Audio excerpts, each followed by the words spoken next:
Bem-vindo aqui ao BMC Marketing, muito bom falar contigo novamente. Traga as notícias de Brasília, as novidades que você está apurando por aí, Eric Decal. Uma boa tarde.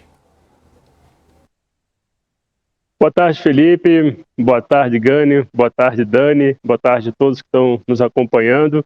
Felipe, tem meia hora que chegou o presidente da Câmara aqui na Câmara, no plenário, e na chegada dele ele já fez alguns comentários sobre o dia de ontem e sobre algumas pautas que a gente tem comentado aqui na BMC News. E entre elas, um dos temas que eu trago para vocês, que é um tema central para os investidores, é com relação à PEC dos precatórios. Na entrevista aqui que o presidente da Câmara, Arthur Lira, deu ao jornalista na entrada aqui da Câmara, ele disse que ficou um pouco stand-by essa questão naquela discussão da fórmula suprema que o ministro Fux estava trabalhando aí, que era uma das soluções encontradas para o parcelamento dos precatórios. E sinalizou que a PEC, então, que é a outra solução que está caminhando aqui dentro do Congresso, deve avançar. É aí que está a grande questão, Felipe, porque justamente aquilo que a gente falou nos programas anteriores, esse tensionamento que a gente tem vivenciado entre o Judiciário e o Executivo acabou colocando aí em terceiro plano a questão da fórmula suprema para os precatórios, que era justamente daí que se esperava uma solução. Com o avançar da PEC, se avança também muita apreensão por parte dos investidores, porque ela pode ser uma ferramenta, sim, para alterar o teto de gastos, e alterar o teto de gasto significa mais gasto e imprevisibilidade nas despesas. Maravilha. Alan, você tem pergunta para o Eric DK? Não, é nessa linha aí, Eric. Um prazer falar contigo novamente. Que maratona que a gente está, meu caro. Mas como é que você acha que vai ser o desfeito em relação aí à PEC dos precatórios? Você acha que vai acabar sendo via Congresso mesmo, ou há uma esperança de ser via Supremo, que era aquela solução que agradou a equipe econômica e o mercado? Qual que é a sua percepção? Pois é, Gani, está cada vez mais truncada essa solução pelo Supremo, pelo CNJ, que é o Conselho Nacional de Justiça, em decorrência de ontem. Há ainda um caminho longo aqui na Câmara para essa PEC avançar. Lembrando que ela está numa comissão, que é a Comissão de Constituição e Justiça. Ali a turma só decide se é constitucional ou não a proposta. Na segunda etapa, ela vai para uma comissão especial. Essa comissão especial, normalmente, são 2 meses de debates. Então, pode ser, Gani, que nesses 2 meses de debate as coisas tenham se arrefecido e a gente volte a olhar para a solução suprema do ministro Fux.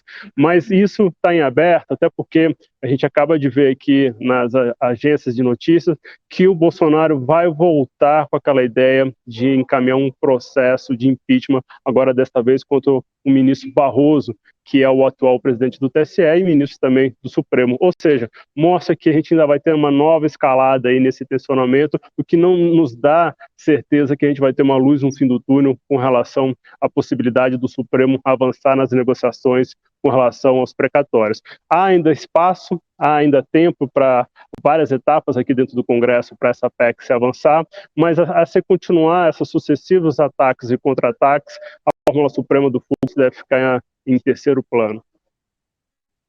Prazo para a resolução dessa questão dos precatórios a própria votação do orçamento? Como é que fica? Ou a revisão, né?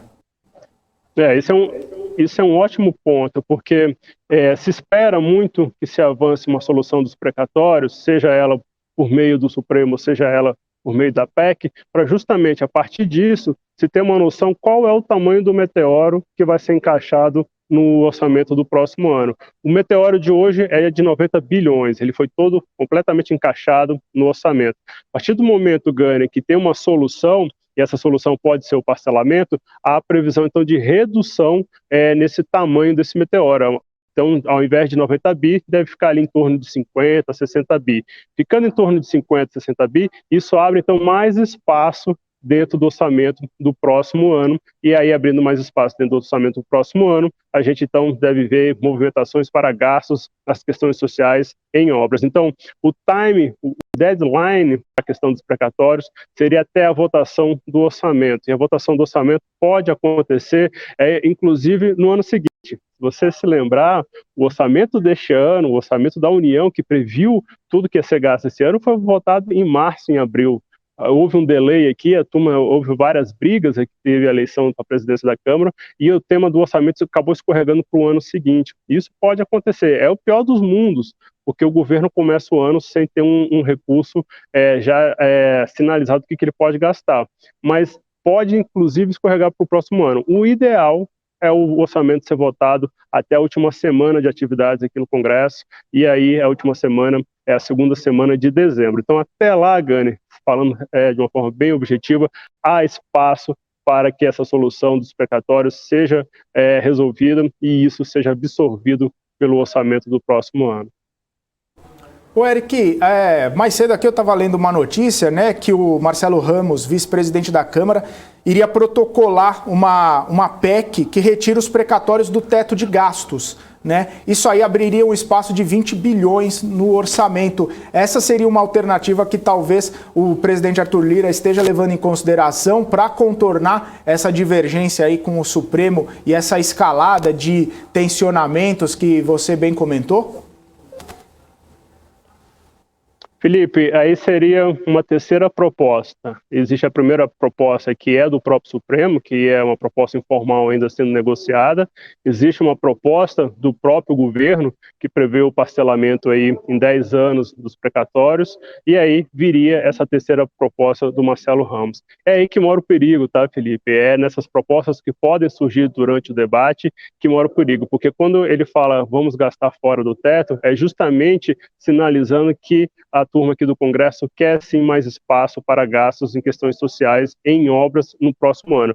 E a gente tem que ter em mente que o orçamento que a gente está falando é o orçamento de 2022, é o orçamento que vai ser executado durante as eleições. Então, quando surge um movimento do Marcelo Ramos, ele é vice-presidente da Câmara, ele é um dos grandes representantes aqui do Centrão, há chances sim de a turma pegar carona nessa PEC dele e, ao contrário do que o governo deseja, essa PEC acabe avançando, porque isso vai conversar diretamente com essa necessidade dos parlamentares em querer atender às bases eleitorais. E se vocês se lembrarem, a gente teve uma conversa com o líder do governo no Senado, Fernando Bezerra, tem umas 3 semanas, quando esse tema começou a quicar aqui no Congresso, logo depois que a PEC foi encaminhada, e o próprio líder do governo, do governo no Senado, disse que eles estavam estudando a possibilidade de encontrar algumas alternativas de ajustes no teto. E ajuste, a gente sabe que no final das contas é mudar a regra.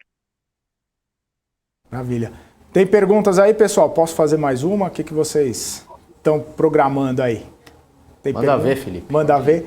Não, é que a gente estava conversando agora há pouco, Eric, não sei se você chegou a acompanhar, mas a gente estava conversando com o deputado federal Paulo Ganimi, e aí ele falou uma questão interessante, que ele falou o seguinte: a gente está olhando bastante esse tensionamento para definir praticamente uma eleição que o governante vai começar a fazer alguma coisa em 2023, né? Então a gente ainda tem praticamente esse fim de 2021 e 2022 com uma série de questões que precisam ser encaminhadas, uma série de questões que precisam ser definidas, enquanto a gente está praticamente polarizando a eleição do ano que vem, que o próximo governante, seja Bolsonaro, seja uma outra pessoa, só vai começar a tomar as providências em 2023. E aí a grande questão é essa, né?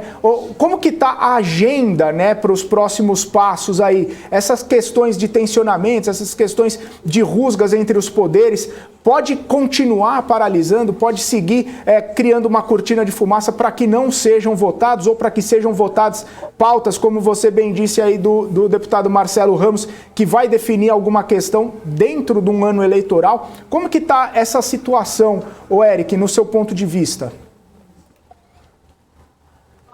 Um bom ponto, Felipe, que você traz. É uma discussão que a gente também já vem sinalizando, que era o seguinte: gente, olha para o mês de outubro, porque o mês de outubro vai ser quando a chave aqui em Brasília vai virar. E aí a chave era eleição 2022. as manifestações de ontem, Felipe, a gente viu que isso se antecipou um pouco. E aí a gente viu o quê? A gente viu um movimento de vários partidos de centro que vinham ajudando em votações de algumas reformas, como foi a reforma ali tributária na semana passada, já se colocando como oposição. Aí a turma fala, poxa, mas se colocaram como oposição, agora o Congresso vai parar? Vai parar, porque eles representam, se eles se somarem, se essa turma de centro que está sinalizando oposição, se somar à verdadeira oposição, que é de esquerda e centro-esquerda, eles conseguem sim impor uma maioria ou conseguem arrastar muito qualquer votação de interesse do governo aqui dentro do Congresso. Agora, não é tão novidade que eles estariam na oposição, tá? É uma turma que tem construído aí uma terceira via, e aí a gente está falando de PSDB, a gente está falando de PSD, a gente está falando de MDB, a gente está falando de Solidariedade, era uma turma que já vinha tentando construir desde o ano passado, desde o meio do ano passado, colocando as primeiras sementes de uma terceira via. Então, já estava aqui em Brasília, no nosso radar, um momento que essa turma ia pular fora. Acontece que com a manifestação de ontem, isso se antecipou. Então, eu vejo muitas dificuldades para as reformas avançarem aqui a partir de agora. Estava fácil, e agora a turma se colocando como oposição, fica ainda mais complicado avançar. Então, de uma forma geral, acho que as reformas vão se arrastar, Felipe, e o grande tema aqui do Congresso vai ser o que o Gani tocou, vai ser o orçamento, vai ser a PEC dos precatórios. A turma vai virar a chave agora em setembro com essa questão do Código Eleitoral que está sendo discutida no dia de hoje, eles precisam votar isso, que são as regras do próximo ano, eles têm até outubro para fazer isso. Depois a gente vai ver aí 1 mês e meio, que é outubro, novembro e o começo de dezembro, uma discussão aqui focada no orçamento, focada na PEC dos precatórios, que é justamente a ferramenta que eles vão utilizar para encontrar mais recursos dentro do orçamento. Então, eu acho que a gente vai ficar muito focado nessa agenda, muito preso nessa agenda. Maravilha. Ô, Eric, só para a gente finalizar aqui, tem uma pergunta aqui do Alberto Costa, ele perguntando se você acredita que vai ter consenso para escolher um candidato de terceira via ou se a questão vai ficar polarizada mesmo. Aliás, ô Felipe e Eric, deixa eu até contribuir para essa pergunta do Felipe. Saiu ainda uma notícia aqui que um grupo de senadores vai apresentar uma PEC para a corrida presidencial no Brasil que tenha 3 candidatos em caso de segundo turno. A ideia é do senador Marcelo Castro, do MDB do Piauí, justamente com a ideia de que ele, né, no caso, não gostaria de votar nem no Lula e nem no Bolsonaro. Muito bom, Dani. Isso aí vê a criatividade dos parlamentares aflorando aqui, né? Um segundo turno com 3 candidatos seria uma coisa totalmente fora da curva, totalmente sui generis. Acho que só aqui no Brasil que a gente veria esse desenho. Mas assim, a criatividade aqui não falta, e aí que está o medo também por parte dos investidores, porque essa também às vezes se estende nas questões fiscais e orçamentárias. É um movimento, é um pleito. Eu acho que, Dani, conversa um pouco o que eu estava falando, porque o Marcelo Castro é do MDB, ele é muito ligado ao Michel Temer, que continua sendo uma das principais vozes. Então, assim, a turma já ali da terceira via se movimentando para tentar construir algum caminho. Mas eu não acho que isso avance não, tá? Eu não acho que isso tenha algum desfecho não. Com relação à pergunta do internauta, a gente vai ver acho que a gente tem hoje, tá? Quais são as principais peças que a gente tem hoje? A gente tem ali na esquerda o Lula e o Ciro, aí quando a gente vai para o centro, a gente vai ter o Dória, e possivelmente a gente vai ter o Rodrigo Pacheco, e ali na extrema direita a gente vai ter o Bolsonaro. Eu acho que vão ser os 4 principais palanques que a gente vai ver, e aí vai ser interessante porque pode acontecer uma autofagia aí, né, tanto ali na esquerda, quanto de centro, quanto na direita, e aí a gente vai ter que ver como que os candidatos vão conseguir se sobressair. Hoje, os principais que pontuam nas pesquisas é o Bolsonaro, isso é natural, ele está aí com a máquina na mão, ele tá no governo, então é natural que ele já tenha essa exposição e também um certo suporte. Do outro lado, a gente tem o Lula, e a turma ali de centro tentando construir um caminho. Vai ser engraçado, porque a turma de centro vai tentar vir com uma coisa nova, com um discurso novo. E aí acho que um vai roubar um pouco a ideia do outro, e aí a gente vai ter que esperar um pouquinho para ver o que a população vai entender desses candidatos de centro. Até agora, eu acho que não está muito claro para ninguém. Estava até dando uma olhada aqui no site da FIFA, a próxima Copa do Mundo, afinal, vão ser 3 times, tá?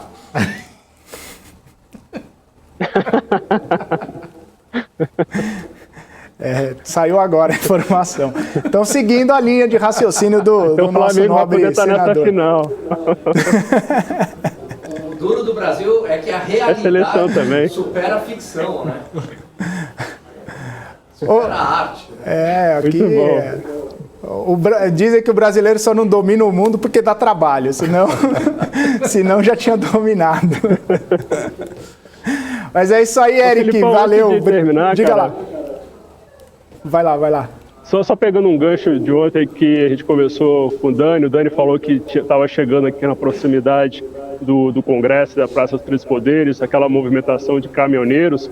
Eu acho que boa parte do reflexo positivo que a gente teve na Bolsa também foi em decorrência de um trabalho que foi feito durante a noite e durante a madrugada, por parte do próprio presidente Bolsonaro e do ministro de Infraestrutura, o Tarcísio, no sentido de desmobilizar essa paralisação que estava começando a acontecer. Então, assim, eu acho que a gente acordou hoje com um dia mais tranquilo, sem tomar o susto de paralisação de caminhoneiros. E aí é importante ressaltar que o governo atuou nesse sentido, porque ele mesmo entendeu que paralisação poderia ter um efeito em cadeia muito mais negativo dentro do campo econômico e social. Então, só para a gente também dar continuidade no que estava acontecendo ontem, quando estava batendo aqui na porta da Praça dos Três Poderes, que o Dani até anunciou para a gente a aproximação dos caminhoneiros, mas hoje está bem mais tranquilo. Eu acho que também a gente tem um pouco de um reflexo disso na Bolsa em decorrência dessa desmobilização que vem acontecendo aí desde a noite de ontem e aconteceu madrugada dentro com relação aos caminhoneiros, porque esse era um dos pontos centrais também de tensão, o que poderia vir no day after. Muito bem pontuado, Eric. A gente estava falando até com o Gani mais cedo justamente por isso, né? A desmobilização dessa greve, dessa paralisação aí acabou sendo benéfica, né? Para tirar um pouco dessas incertezas, tirar um pouco desse pessimismo, dessa cautela e, claro, refletindo um pouco na Bolsa de Valores. É isso aí, Eric. Obrigado mais uma vez por estar aqui conosco. Sempre muito bom bater esse papo contigo, viu? Um abraço para você. Obrigado a vocês, um forte abraço.